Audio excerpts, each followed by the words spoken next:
Guten Woch and welcome. Thank you for joining us this Motzei Shabbos Parshas Vayishlach, going into Yud Daled Kislev, which the Rebbe said there took. This is the day which connected me with you and you with me and us together, and forgotten the rest of the language without our connection with how the Rebbe became connected with Anash, Chassidei Chabad. On the Living Torah tonight, we were seeing all things about wedding anniversaries. So let's go on to our first point, and that is, I was encouraged by the Shliach in Lugano, Yaakov Kantor, to include a siyum on the Rambam. Now, we've just finished Sefer Nezikin, so I'm going to, that was yesterday, last night, or whatever. I'm going to read a halacha, and I want to see what your reaction is. Two ships are going through a canal, and they are kind of in a collision course. Or not necessarily, they are, but if they go side by side, one will cause the other to sink. Or you've got two camels who are going on a steep incline, and if both of them go across next to one another, one of them will fall off, or both will fall off. So what's the rule here? So the rule is tu'una v'she'ena tu'una. If one animal is, or one ship is laden and the other one is empty, so then the empty one is pushed aside because of the one which is laden. One which has come from far, one which has come from near. So the one which is from far, the one which is from near, should be pushed away, and the priority should be given the one which has come from far. If both of them are equally far, or both of them are equally laden or not, so then we have to do some kind of compromise, and whoever is disadvantaged, the compromise will compensate the other one with, monetarily, and that's what it says. B'tzedek tishbet amisecha. So this is, as you see, this is halacha yud beis, and then the last halacha is yud dalet, which perhaps I'll come to in a moment. I just want to share with you, and I want a dilemma. The dilemma is the following: that Mr. David Ben Gurion, should we say Al Vashal? Yeah, and this is going back 60 years ago, 65, 70 years ago, he went to Bnei Brak, to the Chazon Ish, and he asks him, we are two elements in this country. There are those who are dati, keeping Yiddishkeit, and there are those who are chiloni. How are we going to coexist? And this is the way the story is told, yeah? To which the answer he gave was, we've got two boats, and they are using the same course, and one is laden and one is empty. And he says, we've got a tradition of Masorah, of Yiddishkeit, of thousands of years, and the Chiloni camp doesn't have, it's like the empty boat. So therefore, the laden boat has priority over the empty boat. Or the far one which has come from afar has got priority over the one which is just a newbie. That was his response. My challenge to you is, as being taught by the Rebbe in how to view your life, especially in relationships, what should be the response to that question? That's my question to you. I suspect, and I might be totally off mark, but I suspect the Rebbe's response would be more on the lines that actually we're all Eden, and although some are more active, some are less active, but there are plenty of points where we agree upon, and let's work together on those in those areas. I might be dodging the question, because it is a huge question. I'm being puzzled by this conversation for years. All right, and then the last halacha is all right about hatred, lesisno, and how could it be someone who's an enemy of yours? It could be someone who you saw that he did something wrong, and he hasn't done tshuva, and then he says that you should be even such a person. You should be kind to them so long as they are maminim beikar hadas, because Hashem doesn't want the wicked to die. He wants the wicked to do tshuva. That's the end of the Rambam, which also possibly relates to the adaptation which we had before. We should Rich Rachmana Desai, and the Eberste has helped, and Bez Hashem should help us weiter. So that's the end of Sefer Nezikin, and then we go on to Sefer Kinyan, which I'm not going to do now. So here is a question which came up, that someone who's running a tzedakah account, he sees that there's £1,000 extra unaccounted for in the account. I don't know, some unknown benefactor, wonderful. And then the bank started taking it back out of the account again. It looks like it was a mistake, that someone had sent money online by mistake, and now it was retrieving it. So here's the question: if someone gives money to tzedakah by mistake, let's say you put in a note into the tzedakah box, and you thought you're putting in a fiver, and it happens to be a £50 note. Are you allowed to take it back out again? That's a very practical question. You use a voucher. Now, these vouchers are a little bit deceptive, because sometimes it's the same size voucher, same shape, same color, and some of them are for 50 pence, and some of them are for £5. And so you put it, and then you're opposite, you made the wrong one. So are you allowed to take it out again? That's a practical question. So now what we have here in Shulchan Aruch, in the dinim of tzedakah that you have on the screen, someone who put aside a coin for tzedakah, and then all right, then there are more, and that's in the Rashi writing.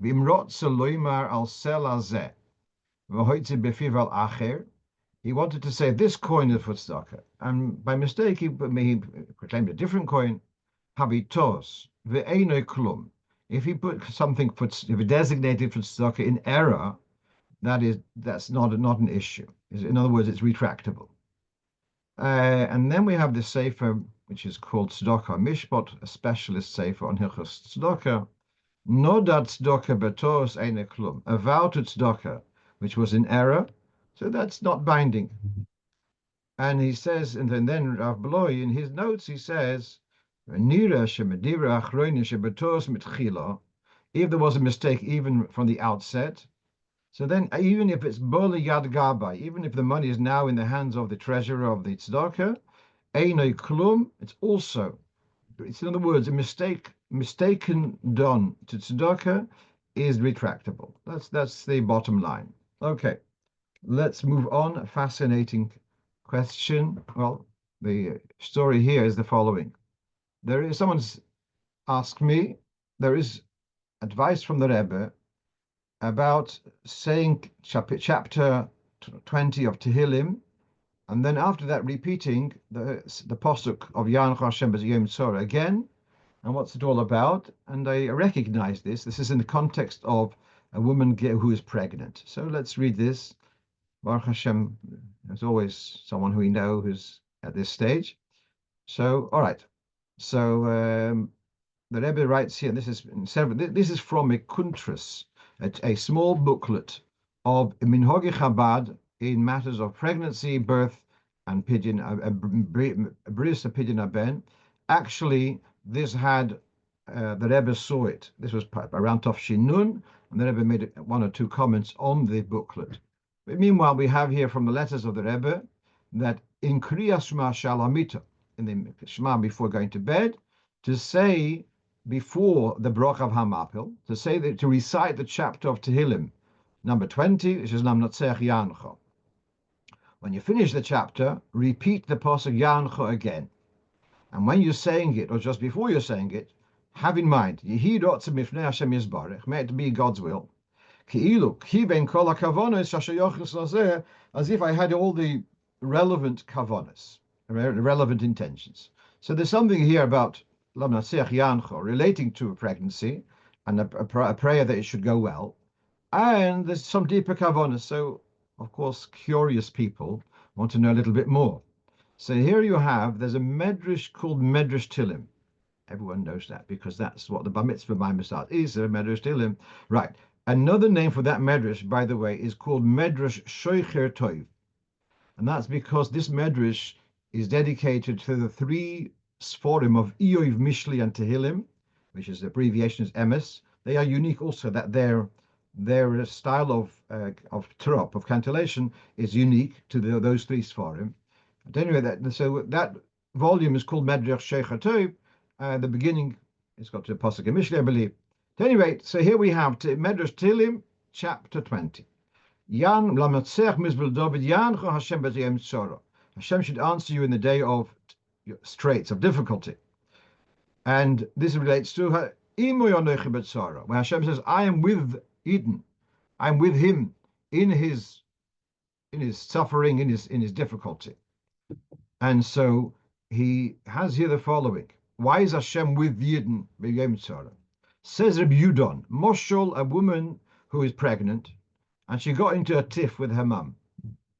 And so now they got such a, so the mother went upstairs, and she's downstairs, and she's screaming in her birth pangs. And the mother is upstairs, and she hears the daughter screaming in pain, so she's also screaming. So the next door neighbors say to her, why are you crying? Why are you screaming? I mean, so she answers, my daughter is suffering in pain. How can I can't bear her pain. My daughter's pain is my pain.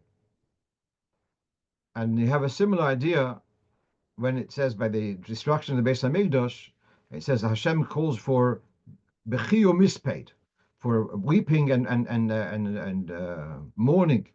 And the angels say, Hashem, by you is a place of joy. So he says, my residence has been, it's not my house has been destroyed.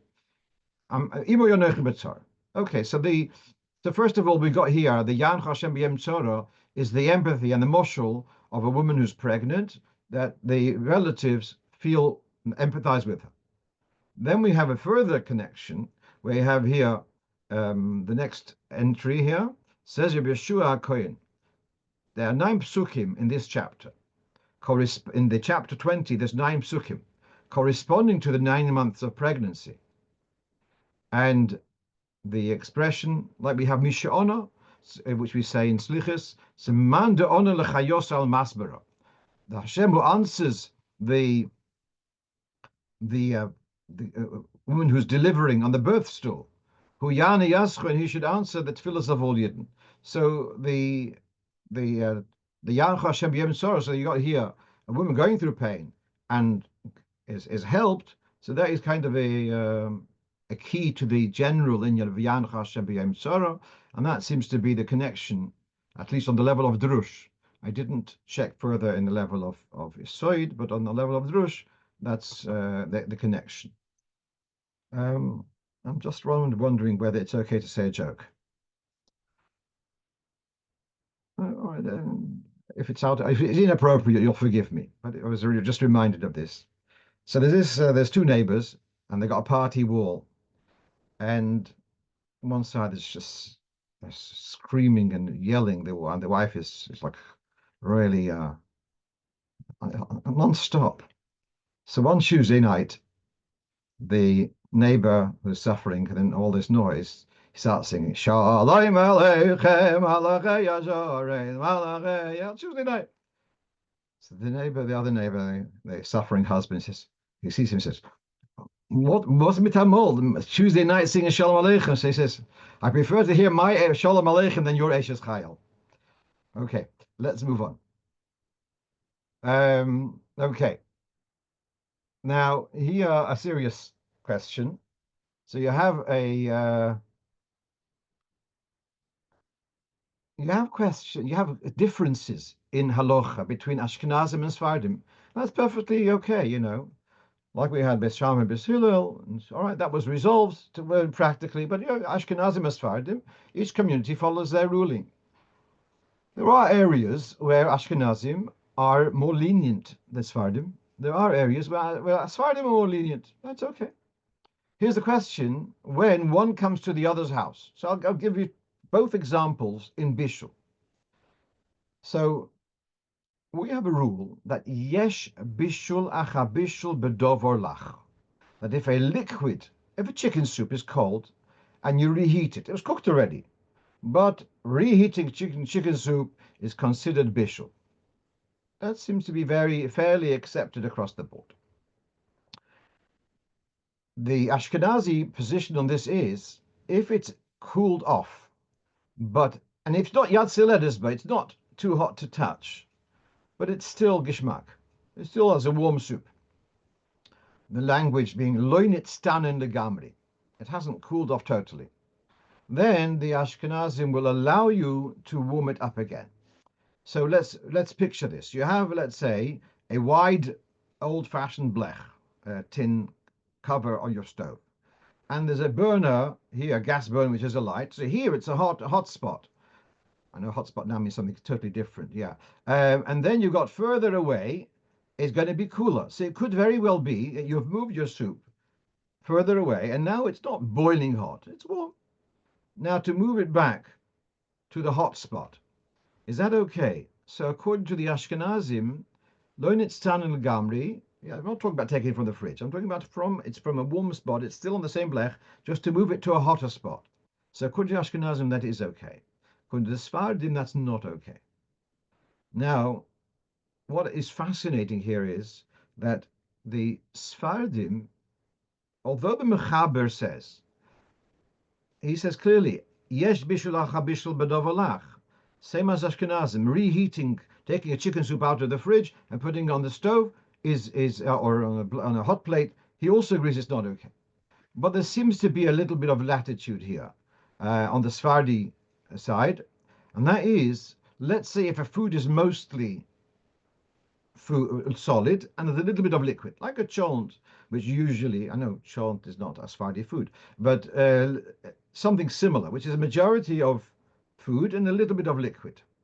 So some Sephardic poskim will allow, Rabbi Avadia particularly, would allow you to put it onto a hot plate, perhaps when the hot plate is off, because he says, because the Machlokas, the Rambam, and who holds it, all right, and then it's and who says it's called a liquid? Actually, it's called a solid.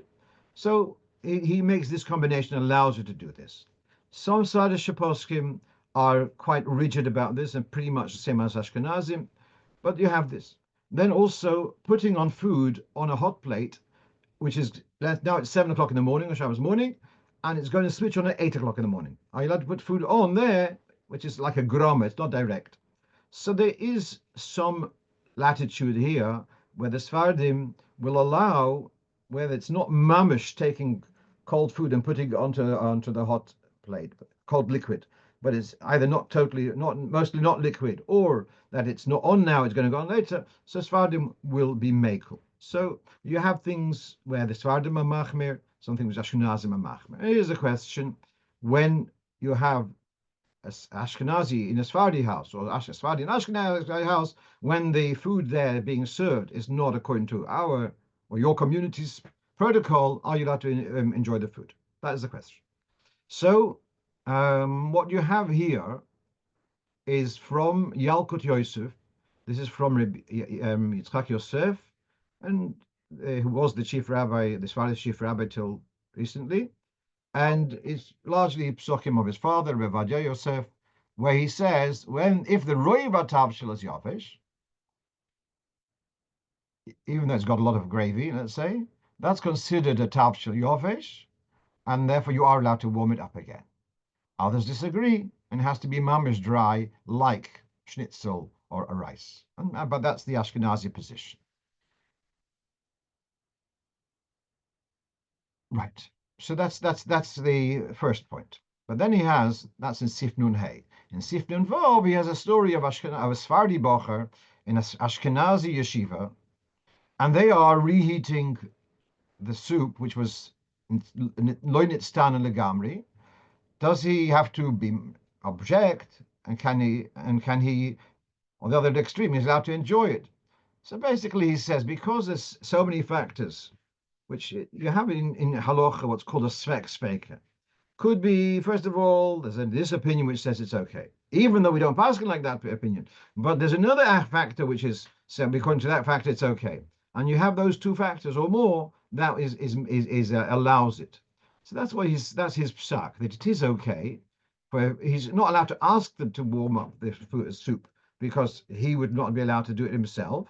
But if it's done already, he's allowed to have benefit from this. And I would say the same thing the other way around. When the Ashkenazi is in a Sephardi home and the food has been warmed up in a way which Ashkenazim wouldn't rely upon, but there is a Rambam. The Rambam says, "Ein bishlach habisham b'dov alav," and there may be other factors. So there's room to be lenient on that. B'diavad.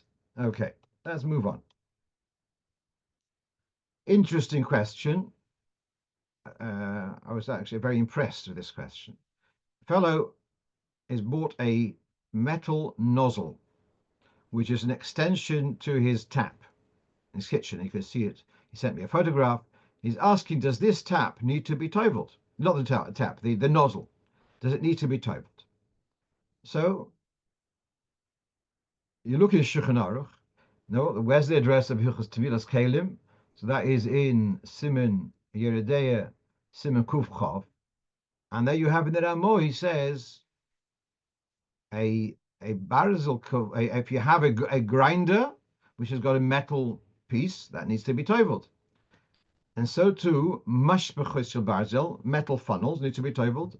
Or habrozos shel barzel, or metal taps need to be toveled. If I see someone taking a kitchen tap to the local kelim mikveh, I would have to say a shachiona. No one tovels taps. Even yeah. And the reason is because it's mechubar lekarka. It's not a keli. A keli means something which is portable. A tap which is plumbed in is not a keli because it's fixed. When the Ramo says a barozis shel barzel, apparently in those times their taps would be something which you'd attach to this barrel and take it out. It'd be some kind of spout. So that's not what we're talking. This what you have, this nozzle, which we have on the screen, is something we can see. It's fixed to the tap. It have on its own, it's useless. It's only serving as an extension of some sort to the tap. Not sure why. Perhaps it's got a spray at the bottom. I'm not sure, but it's certainly useless on its own. It's only of any benefit when it's mechuba lakarka, and therefore it does not need to be. Let's move on. Okay, so here we have a time. This is the time of the year. Um, in the Jewish calendar, it's Hanukkah time, but in the Goyish calendar, there's another event which is happening. And his town, he says that there's very nice shamas candles available just this time of the year, and they are obviously made for celebration of a Christian festival. Is it okay to buy those candles? So there is a principle in the halacha of ein hekdesh la'avodah zarah. There is nothing, something which is designated for avodah zarah is not, should we say, seized by that. It doesn't become bound because of the designation. If it's used for avodah zarah, that's bad news. But if it hasn't been used, just the mere designation does not make it usur. And that's what you can see here from the Shevet Halevi from Rav Wosner about these small candles. They're nice for Shabbos candles, but they are designated for church service. That's actually written on the packet.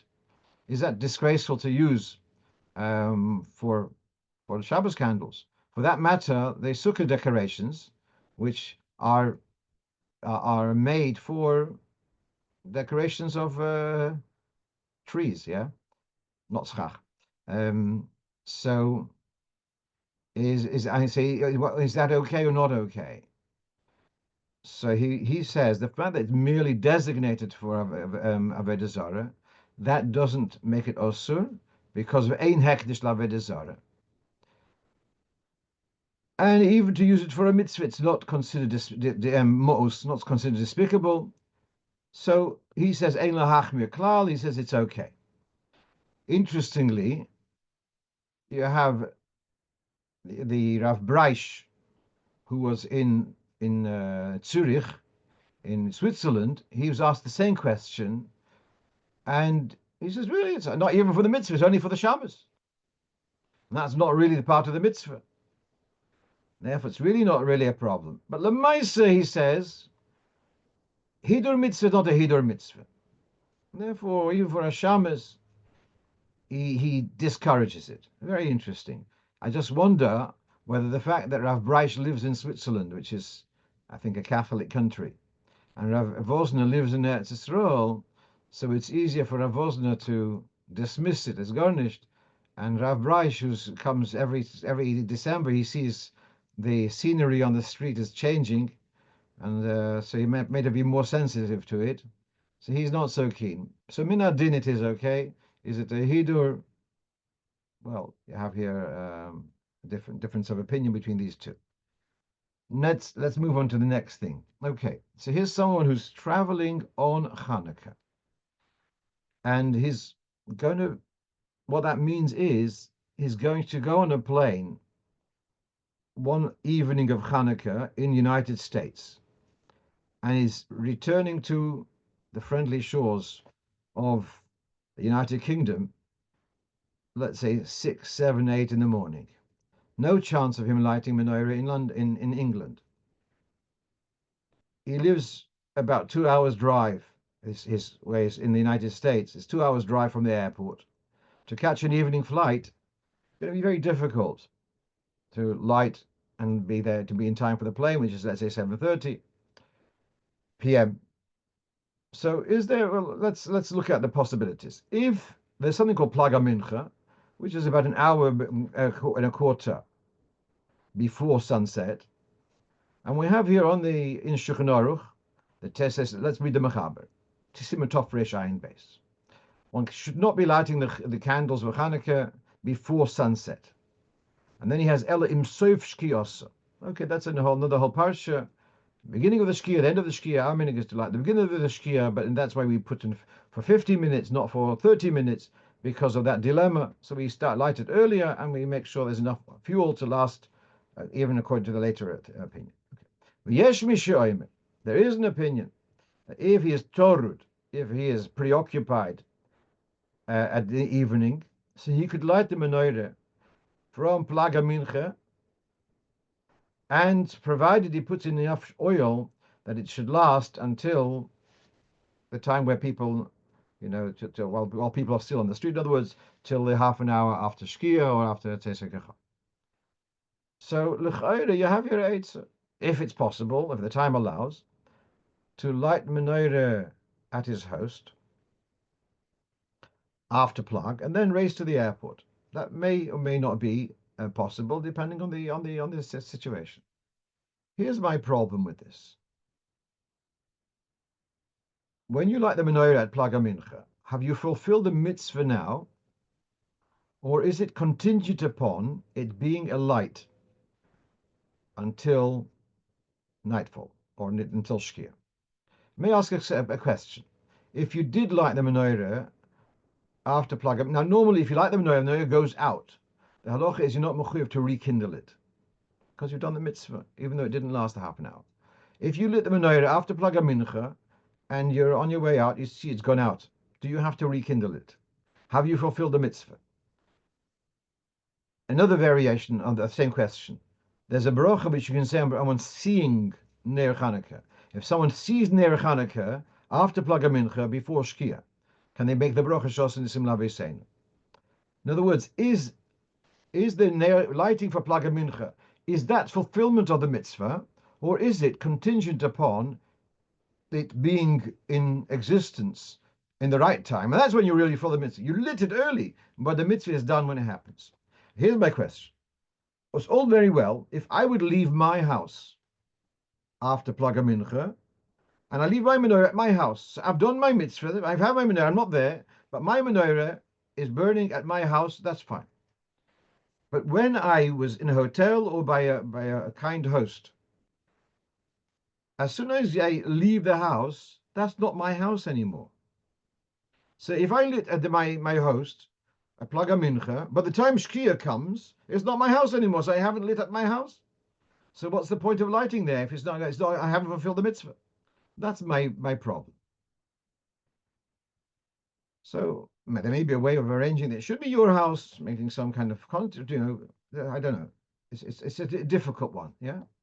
Um, well, I did see there is an article in the Irish Royal. Someone writes mamish about this scenario. Some Rabbi Chaim Oberlander. Um, he talks about lighting through a shliach, etc., but he doesn't raise the point which I just raised. There is one possibility of lighting in the airport. Now, I think I've discussed this in the past.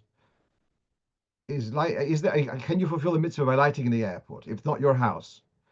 So the Manita Gavriel and the Tzitz Eliezer both take this view that having to be mamish at your home is not crucial to the mitzvah.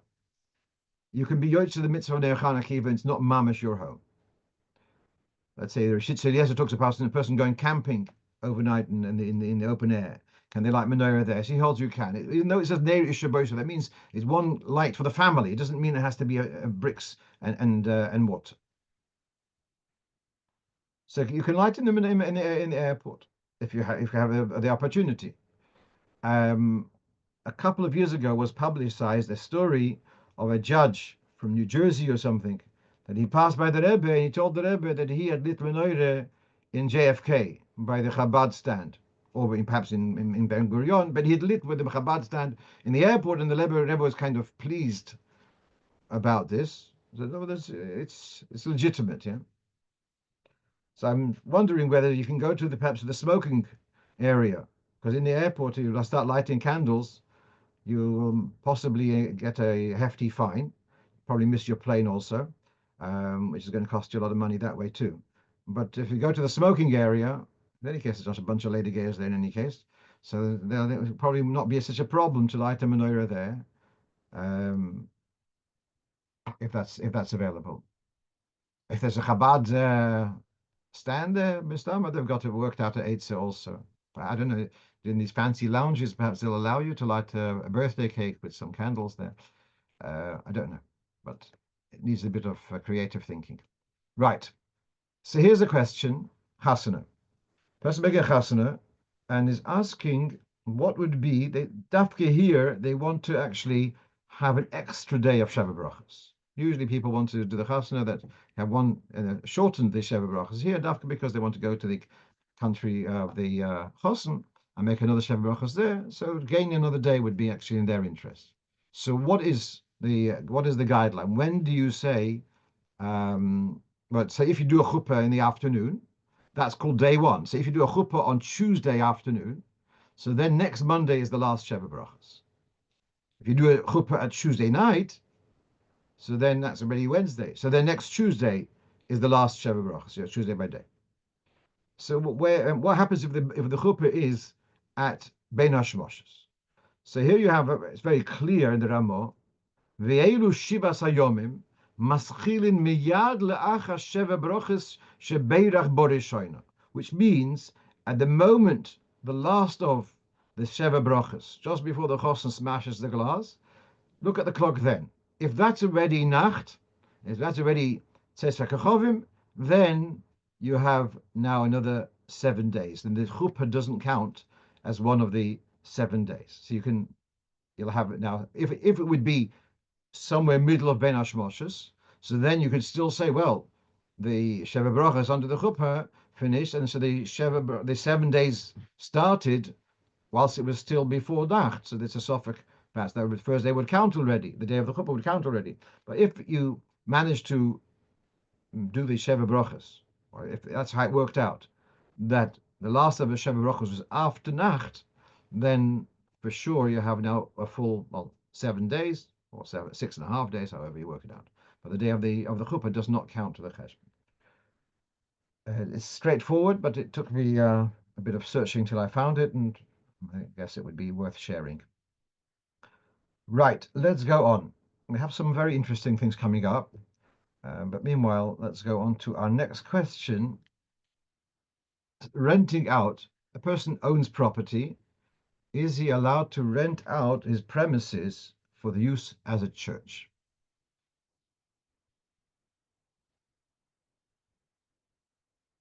So now, there's one thing about benefiting from the church.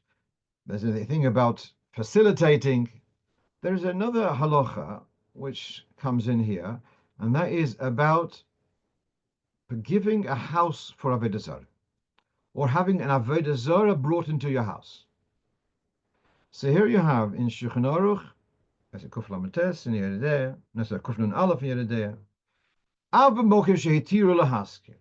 even if you are allowed to rent out a house to a goy, lo hitiru elo lo oitsar. They're talking about renting out for storage. Avaloy ledira, says the Shulchan Aruch, you wouldn't be allowed to rent out a dwelling to an Oved Avodah Zarah, mipnei shemachnis letoichoi elilim bekeva, because he's going to bring in his getchkes, he's going to bring his images, etc., his idols, and they're going to be parked there on a permanent basis. So you are giving accommodation for Avodah Zarah. That's what the Mechaber Rabbi Yosef Karo writes. Says the Ramo, V'ho'idno, nowadays no hagula haskir afla dira. The Ashkenazi community certainly do have, that's halacha l'maisa. Many Ashkenazi people own properties and they're rented out to almost olam. Yeah, we know that. And why is it okay? Who brings getchkas to their house? Says the Shach on the margin. He says, what? Who brings getchkas to their house? Of course they do. People who have devout avodah zarah nikas, and they bring getchkas into their house. To say that they're not so sincere is a bit shvach. So he comes as another cheshbon. He says like this: although that we hold that schiris, that rental, when you rent out something, or when you rent something, it's not yours. It belongs to the landlord.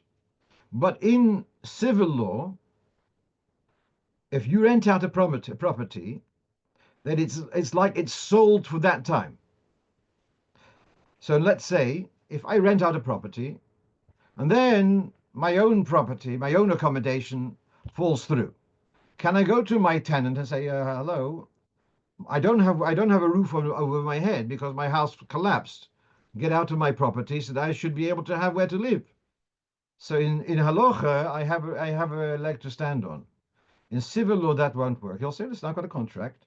Do what you want." But it's I rented. It's you can't retract. So therefore, he's saying that the rental in civil law is a more solid. It's like a purchase, and therefore it's not your house. It's his house. It's the tenant's house. That's the position which the Shach is suggesting here, that the Goyish tenant owns the property, and therefore he's not bringing Avodah Zarah into your property. It's in his property. That's what he comes up with. Not so glatt, yeah. I don't understand why all of a sudden are you respecting the civil law when halacha it is your property.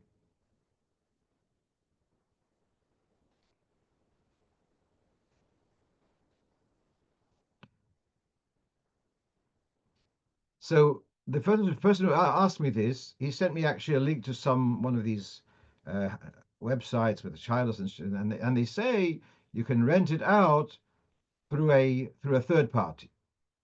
So to sell through a third party, no, you sell the property to an agent, and then the agent will sell it to the goyim, and they'll use it as a church. That may be there's room for that, but I'm taking the position that renting it's still yours, and I find it very difficult to accept that I should be able to own a property and knowingly, and it's not like it's a private person who might bring or might not bring. Here it's for Avodah Zarah, and so I don't see an easy way out of it. In the Darkei Tshuva, which is on this part of the Shulchan Aruch, so he brings here a couple of stories where people were lenient somehow in this, and they rented out their properties, and lo yosa alehem yofer. They lost their fortunes, unfortunately, and he attributed to the fact that they cut corners on this halacha. Okay, tattoos. Crazy thing. You go around, you think people think that Hashem gave them doodle paper. Um, so now you have your Mishnah. So here's the question. The question is: there's a young lady who become a balas tshuva, and she has tattoos, and she's worried. She's not married yet. She wants to get engaged, get married, and I don't know the details, but it could be the tattoo is not just Arsenal's or Spurs or something, but it's something more more objectionable, which might be an affiliation to another person, might something really offensive in a future relationship. And she's asking, what can she is there a way that she can, let's say, do another tattoo on top of the current tattoo to obliterate the old tattoo? So that's the question. So I said clearly there's no obligation. There's no obligation to remove a tattoo. There's an issue to make a tattoo, no obligation to remove it. But here's the Mishnah in Marcus. One who makes a kosovas karka, if it's just writing without etching or etching without with writing, I'm not sure how that works. That's not punishable. There's a writing, and then it's going to be somehow etched into the skin, with ink or etc. Says Rabbi Shimon ben Yehuda the Rabbi Shimon, it's only if he writes a name. Now some say this means a name of Avodah Zarah. He can write a name of Avodah Zarah, only that kind of tattoo is punishable. But any tattoo about anything else is not punishable. So we've got here two opinions. Whether when it says, because it says in the Torah, do not have a tattoo, Ani Hashem. So possibly the objection is, why are you putting in a name of Avodah Zarah? That's the objection. Whereas the Tanna Kama, the first opinion, seems to be saying any tattoo. How's the halacha paskind? Like the Tanna Kama or like Reb Shimon? So interestingly, the Rosh and the Rif and the Rosh, they take the more lenient opinion. It's only punishable if it's a name of Avodah Zarah. The Rambam passes like the first opinion. Nevertheless, the Rambam says, when he talks about tattooing, first of all, where will you find it? It's going to be in Hilchos Avodah Zarah. And he says it's the derech of the idol worshippers to make images on their skin, or make them to write on their skin. Now, before going to the next point, I just want to add another point, that it's not clear whether the issur of tattoos in HaTorah is only with writing or also with images, etc. Because it uses the word ksovas, and ksiva can be dafka writing, which means an intelligible message.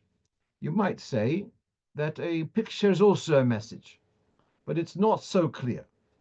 Now, here's the question which came up, and this is from the Sefer Nishmas Avraham, which is a Sefer which specializes in halacha interface with medicine. Rav Ezra Batzri, was asked about a woman who, for whatever reason, perhaps for chemo, her eyebrows, she has no eyebrows, and she wants to have, I think there's a special word for it, perhaps braiding or something. She wants to have with a tattoo that should look like she has eyebrows. From a little bit of a distance, you don't see the difference. Is that okay? So he says, yes, it is okay. And what's his argument? No writing, and it's covered abrias. He says it's okay. In my simple language, I think it's the issur of, if you take it beyond the Avodah Zorah, the issur is to mutilate. As I said, Hashem didn't give you doodle space on your arms. He gave you a body and respect it. But here, it's a restoration of, there's a damage there. There's something which is not okay. So to restore, to make it look natural, I don't see that as a mutilation at all. So that was Rav Batzri. He did allow this. There's someone by the name of Reb Baruch Schrager, some 10 years later, and he wrote an article to the contrary, that you're not allowed to do this permanent makeup, etc. Ipur HaKavua, which is done through in needles, and it's under the skin. So he says he had discussed this with Rav Avadia, with Rav Elyashiv, Rav Fisher, Chaim Kanievsky, and they all said it's not okay. So here you have Rav Batzri says this is okay, and then you got someone disagreeing. Then the Nishmas Avrami quotes from Rav Avadia, and he says, although Rebbe Shrage disagrees with Rav Batzri, and he said so, and he says not okay, and he says in my name, but after looking through the postum, etc., my conclusion is that even if it's done, never mind if it's mamash a medical need, but if even it's just for beauty, it's also not so terrible. But to lechasos ulatashtes tzalekes, to cover and obliterate somehow to distort a scar, a horrible scar, and to put in something which is going to now, won't look as bad. Or lahashlim, to give back the image that there's hair in the eyebrows. Yesh hoyres lahokel af lechatchila. So Rav Avadia concludes that you are allowed to do that restoration work. So now coming back to our original question, to put on another picture where there was a picture, I would say no. But to somehow, if there's a way of a tattoo which is going to obliterate that which is there, I think that there is plenty of room to allow, as you see that it's, as I said, there's a cheshbon that could be it's dafka avodah zarah, shem avodah zarah, dafka ksav, and here it's a form of restoration to take away something which is embarrassing, so that would be okay. Let's move on. Okay. Two or three nukudas which are feedback. No, not so far. All right. Before I go on to the next point, what about writing on your skin? So I've had one of the teachers in the school. Sometimes some girls write on their skin. They write on their hand with a pen when they wash it off later. Is that allowed? Is it not allowed? Sometimes doctors in the middle of and they have to write down in the middle of surgery, whatever, they have to write down something. They might write down on their hand. So he talks about this also the Nishmas Avram, in the same area, and he brings various opinions. So it's writing without etching into the skin. Is that Isra at all? So he writes the end of this. He brings for opinions, but he says Rav Shlomo Zalman said, "Mutar lechatchila," to write with a pen on your skin, ve'ein bo zeh afilu isur d'Rabbanon, because it doesn't last, and your intention is to wipe it off in a short while, and not compare this to ksiva on Shabbos, which you're not allowed to write a temporary ksiva. Of course, it's not an edel behavior, no question. As I say, if you think your hand is doodle space, is not respectful of of tzelem elikim, etc. But to say it's any isur halacha, it's not us. Okay. So now it comes to mind two instances where we see of writing on the skin, where it should be done. Number one is but you have the dinim of tzoras. So you have a whole thing about a person who's got an affected area, which has become very white, and that's tzaras, and it goes to the kohen, etc. And it says v'hizgir es hanega shivas yomim. V'hizgir, which means he should lock up. So the way Rashi learns, v'hizgir is he puts the person in quarantine. But the Rosh says, shetzorich lases roishim svivos l'simen lirois imposto. You'll take a pen and you'll draw a line around the affected area, and then next week you'll see whether it's spread. So he takes the word for his gear, not. It says you don't see anywhere they have to put the fellow in quarantine. V'hisges hanega means v'hisger, like the word misgeres in modern Hebrew is a frame. That's all it means. That's the Rosh. The other part which I wanted to share with you, someone points out that doctors usually wear gloves and they write on the gloves. Thank you. That's true. I should hope so. The other story is in She'eris Yehuda, and that is from the Alter Rebbe's brother. Now, without going into the detail, but in Hilchos Nidor, there's a measurement called a shia gris, the size of a bean. And what exactly the size? It's very negela halacha. And what is the size of this bean? And it's got to do with also the hilchos of tzaras. It's the area of 6 by 6 hairs. That would be the size of the gris. And there was an earlier mathematician, Poisek, who wrote a sefer called Miltzdoker. The name now is out of my mind. He wrote a couple of others for him. At the back of his sefer, he's got diagrams from Euclid on mathematical diagrams, Miltzdoker. So he gives a certain measurement. So now the Alter Rebbe the Alter Rebbe's brother is describing that one time the Alter Rebbe wanted to work out solid exactly, what's the measurement. He told me to shave off the hairs on my arm, that these hairs shouldn't disrupt to the pores where the hairs grow, and then to put the mechuga, which we normally translate a compass or something, a measuring tool, and to work out exactly the area of 6 hairs, including where they come from, the pores. And then he told Reb Reuven the Sofer, his expert Sofer, who was very expert in measuring with a compass, etc., and to make a square around these 6 hairs. Then to make a circle within the square, and that brings you to the measurement. Now, if there's someone here who speaks Russian, is the word, this is a pitatsok, yeah? It's either piatek or pitak. I don't remember. I know I got it wrong once. I don't know which is the way it's right. It's a 5 kopek coin.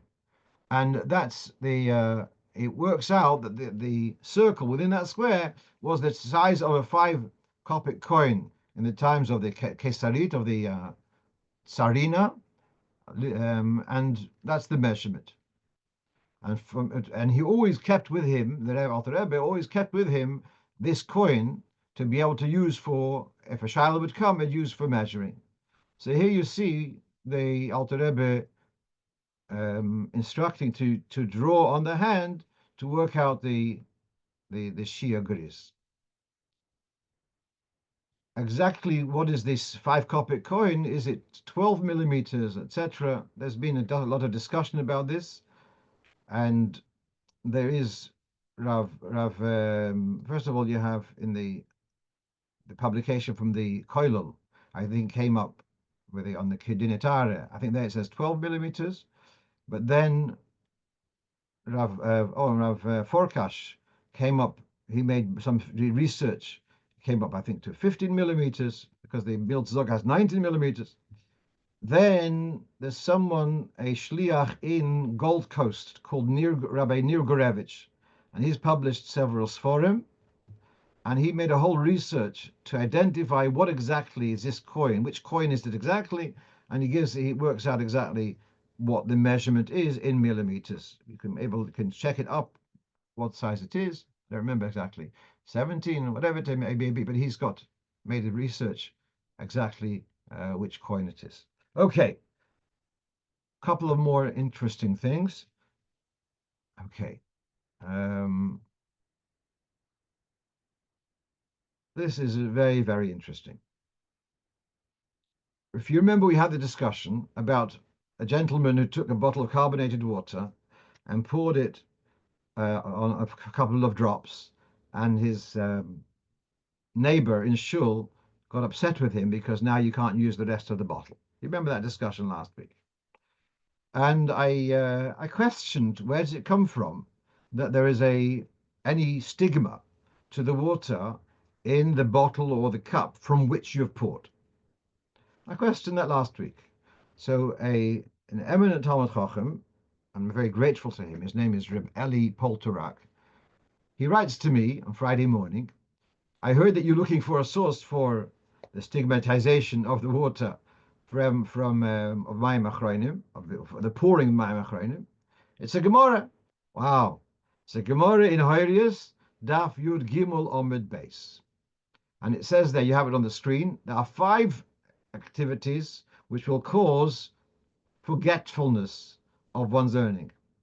One is if you eat from food which a mouse has eaten from, or if you eat from food which a cat has eaten from, or if you eat the heart of an animal, and if you eat olives, and if you drink water, shel shiurei rechitza, the remnants of bathing. I'm not keeping count of the 5, but this is the Gemara. But here you have mayim shel shiurei rechitza, the remainder of water from bathing. No, so now you can say, when you're washing mayim achronim, so the water in the cup is the shiurei rechitza. So here you go. I'm sure some of you have seen this, that some people, when they, in the mikveh, when they come to the sink, and if someone has like left a half full mug of water, they will empty it out and then fill it again. So they're taking a shiur rechitza. All right, someone else has washed. This is leftover water. In the Sefer Shmiras Guf Nefesh, he has a discussion about this in Simon Mem Test. Does it mean the shiur rechitza in the bowl where the used water is, or does it even mean in the bowl, in the cup where the water was, the jug where it was poured from? All right, but that's debatable. But here's the fascinating thing. So Rav Polterak, he says, and Rabbi Yaakov Emden, he says that my machronim is included in this shiur rechitza. So I look up Rabbi Yaakov Emden, and I see he doesn't say it. Look at this. So he says, this is Rabbi Yaakov Emden, the back of the Gemara, which I found on the computer. Nearly, what does it mean, the leftover of bathing? Bathing of the whole body, bathing of the feet, but natila de yadayim, but the water of washing hands, mi boyali. I'm questioning. I'm not sure. So I write to Rabbi Polterak, where did he talk about my machronim here? He says that we wash your hands. Another word I understood the Bianchi he said, your body, all right, it's greasy, you're sweaty, your feet, but your hands are clean. So now you're saying my machronim is worse. But he says, wait a minute. Look at Rabbi Yaakov Emden. He says, shiurin atil the mayim rishonim miboyale, and the achronim pshitale the domo l'shel lechitza. So he has a different version of Rabbi Yaakov Emden. They're both in contemporary prints, yeah? Can you see the difference on the screen? The first one just says, mayim of natila de yadai miboyale, I'm not sure. And the other one, he says, nitshiurin titila the mayim rishonim miboyale. Yaakov Emden is not sure. The achronim pshitale the domo shel rechitza.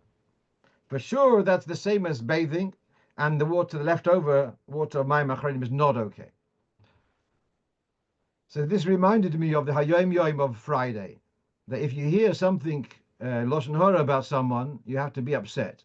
Either the one who's accused is guilty, or the one who made up the story is guilty. So someone here has tampered with the Yaakov Emden and put in words which he didn't say. Then, to his credit, Rav Polterak dug up the manuscript of Rabbi Yaakov Emden. Look here on the screen. These are with a thick pen. These are the words of Rabbi Yaakov Emden. Nirali, Dehainu, shel kol haguf v'gam shel raglayim. Avol shel netila de yadayim miboyeli. Fascinating. He managed. Rabbi Yaakov Emden lived in the time of the Baal Shem Tov, and somehow his manuscript on it, on the margin of Ziv Gemara are available, and Rapporter Agdog. So that's not nothing conclusive. I just found it so exciting that he was able to trace this manuscript.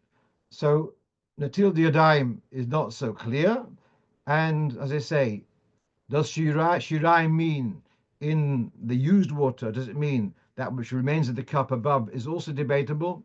I wouldn't rush to um, throw away that bottle of carbonated water, but I think I'm ready to concede that there is something about it, and we saw last week people were saying Reb Nissin, Reb Marlo, etc.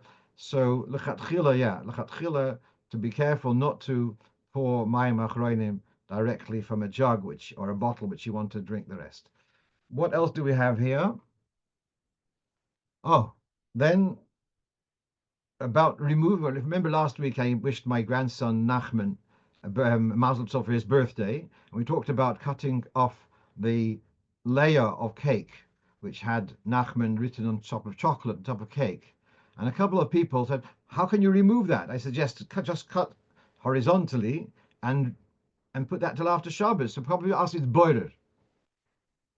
To cut off the slice of cake, which because you can't eat the word Nachman on Shabbos, is boiler. Now listen to this. What about Friday night to take out from the cholent? You want to take out a large chunk of meat because you leave it overnight, it's going to disintegrate. So you want to take out the chunk of cholent, sorry, the chunk of meat, a large chunk, and put it aside. You don't eat it now. So is it a problem of boirer? And the answer is it's allowed because boirer means when there's a jumble, when there's a state of confusion, and you unravel, you unjumble the situation. That's called boirer. But when it's distinct, that's not a problem of boirer. So therefore, the same thing to cut off a slice. That's besides the fact that you're allowed to take off the cream of the milk with a little bit of the milk. Also, it's really not a question of boirer. Right. So now the last thing. I know I'm going over time, but okay. So about toiveling, and we mentioned about toiveling 9 times was all this opinion, and there's this sefer on dinim of shofar le'rachsidus. So he had heard that Mendel Tenenbaum, who blew shofar the Tchias de Me'umed by the Rebbe, was told by the Rebbe to toivel 9 times, like a fish, poshut, which means like crouching, and like a fish, like a fish crouching. Well, poshut means crouching, and like a fish.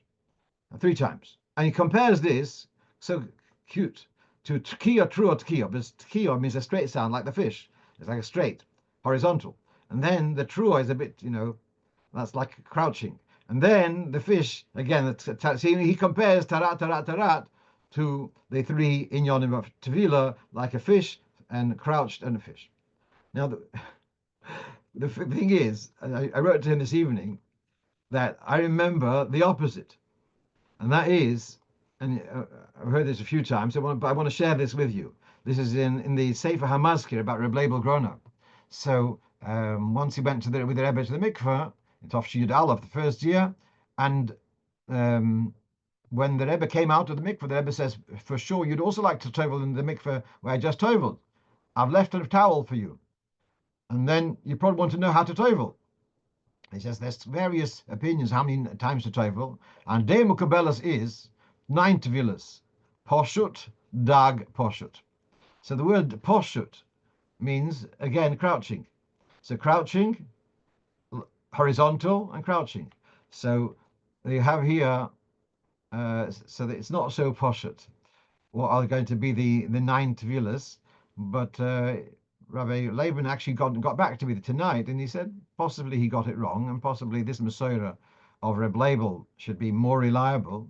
but then his whole comparison to Tarat is unfortunately it doesn't remain after that. Okay, that's what I have to share with you tonight. I hope you enjoyed it as much as I did, and I wish you a wonderful week. Next Motzei Shabbos, I will be Mitzvah Hashem out of the country, so I hope to pre-record a shiur so that you should be able to enjoy it for well, Motzei Shabbos is going to be the Inspire conference Malav Malka, so to listen to it at your leisure. I wish you all a good tavoch and misbach geula legeula geula amitis v'hashlemo Mashiach tzidkenu. Shkach, good work. Good Shkach, good work.